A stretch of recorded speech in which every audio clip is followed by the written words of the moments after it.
Et tu crois vraiment que Dieu t'a abandonné?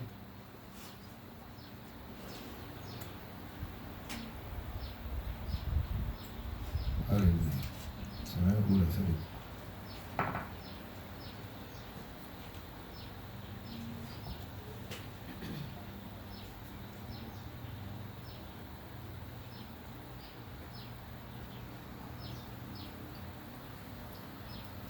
Oui, c'était un nombre combien là encore? Où les enfants d'Israël voulaient encore les comprendre en Égypte.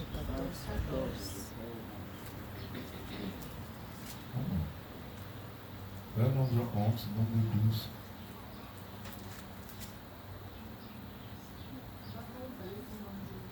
Hein?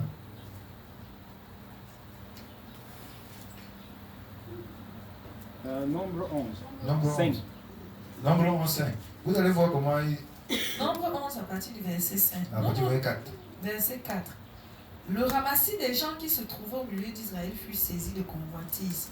Et même les enfants d'Israël recommençaient à pleurer et dire: Qui nous donnera de la viande à manger?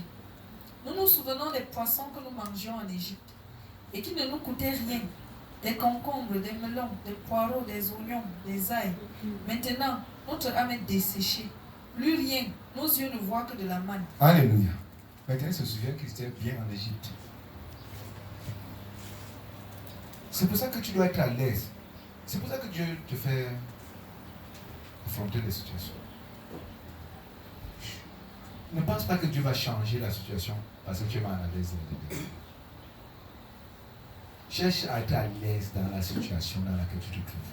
Cherche à être à l'aise. N'attends pas que Dieu change la situation. Et c'est pour ça que les gens sont allés de prophète en prophète pour chercher un prophète qui va changer la situation. Dieu ne veut pas changer la situation. Dieu veut te changer. C'est parce que tu ne comprends pas les choses. Alléluia. La souffrance est d'abord psychologique avant d'être physique. Si tu souffres psychologiquement, c'est qu'il est sûr que tu souffriras physiquement. Et c'est comme ça que le diable t'attaque. Le diable attaque d'abord ton âme. Si le diable veut t'infliger les maladies, il attaque ton âme. Ça se fait comprendre. Et les maladies suivront. Même Dieu, même s'il veut te bénir, il commence par ton âme. Allons dans 2 Jean, 3 Jean 2. Même Dieu lui-même pour te bénir commence par ton âme. Si, c'est ton âme qui restaure d'abord. S'il n'arrive pas à restaurer ton âme, il ne pourra rien faire dans ta vie. 3 Jean 2. Bien-aimé, je souhaite que tu prospères à tous égards et sois en bonne santé comme prospère l'état de ton âme. Donc, la prospérité à tous égards dépend de la prospérité de l'âme. L'âme doit d'abord être restaurée. Si tu es fâché tout le temps à cause de problèmes, Dieu va d'abord te mettre. Il veut que tu sois d'abord dans la joie et la paix d'abord. Abandonne la tristesse, les soucis. Abandonne d'abord ça. Dieu n'attend pas que Dieu va changer la situation pour que tu aies la paix. Non, il va dire abandonne d'abord les soucis, abandonne la tristesse, abandonne la colère, abandonne tout ça d'abord. Alléluia. Tes émotions, nos émotions qui nous tuent. Les émotions qui nous tuent. Si une situation te rend triste, la première réaction, c'est faire quoi? Qui nous rend triste. La première réaction, c'est d'abord avoir la joie. Alléluia. Dieu va commencer d'abord à te donner la joie. Sans changer la situation. Tu dois d'abord avoir la joie, la paix d'abord. C'est pour ça que la Bible dit recherchez la paix d'abord avec tous. Sois en paix avec tout le monde. Sois en paix avec tout le monde. Il n'y a pas de gens qui t'énervent, qui te tendent les nerfs. Alléluia. Nous avons toujours des gens comme ça qui nous tendent les nerfs dans la vie. C'est la mort qui vient. Jésus est venu avec la vie éternelle. La vie éternelle, c'est que tu acceptes ses enseignements. Alléluia. Il contrôle la vie de ton âme. La vie de ton âme d'abord. Si ton âme souffre, c'est que tu vas souffrir dans tous les domaines de la vie. C'est pour ça que la Bible dit réjouissez-vous. Je le répète, réjouissez-vous. Philippiens 4:4.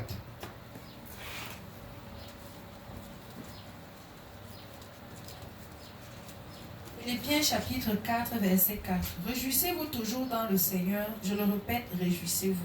Je le répète, je réjouissez-vous. Réjouissez-vous toujours dans le Seigneur. Je le répète, réjouissez-vous. Sois toujours dans la joie. Ce n'est pas qu'il y a l'absence des problèmes. Hein. Ce n'est pas que personne ne veut t'énerver. Ce n'est pas qu'il n'y a plus de méchants. Au milieu de tout ça, tu te réjouis. Parce que Dieu est bon. C'est les hommes qui sont mauvais. Dieu est toujours bon. C'est pour ça que tu dois te réjouir dans le Seigneur à cause de sa bonté. Si les hommes sont mauvais, ce n'est pas Dieu qui est mauvais. Alléluia. Tu te réjouis parce que tu es en lui que tu as cru. Tu n'as pas cru aux hommes. C'est pour ça qu'il faut avoir l'esprit de pardon. L'esprit de pardon. Quel que soit ce que quelqu'un fait, pardonne. Si tu ne pardonnes pas toi-même, tu vas souffrir, tu vas mourir. Là, c'est pas comprendre. Celui qui ne croit pas au Fils, la colère de Dieu est sur lui. C'est Jean 3, 36 qui dit ça. Lisez bien, hein. Donc le jugement de Dieu est sur toi.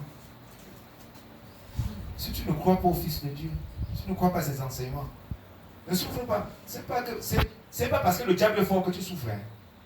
Non, c'est parce que tu n'acceptes pas les enseignements de Christ. Allons-y. Jean 3, 36. Celui qui croit au Fils a la vie éternelle. Celui qui ne croit pas au Fils ne verra point la vie, mais la colère de Dieu demeure sur lui. La colère de Dieu demeure sur toi. Si tu ne crois pas aux enseignements de Christ, si tu dis, allez vous enlever vos enseignements de Christ là. Moi, je veux que ma situation change. C'est que la colère de Dieu est sur toi. Accepte les enseignements de Christ. C'est pour ton bien. C'est pour vivre sur cette terre. C'est pour réussir sur cette terre. On a cru que ce n'est pas la prière qu'on va réussir. Accepte. Accepte. Alléluia. Accepte. Tout ce que Dieu te dit, c'est pour ton bien. Si te dit sois à l'aise à tout moment. Si te dit sacrifie, c'est pour ton bien. Si te dit sois joyeux. Si te dit sois en paix, tout le monde soit en paix, c'est pour ton bien. Alléluia.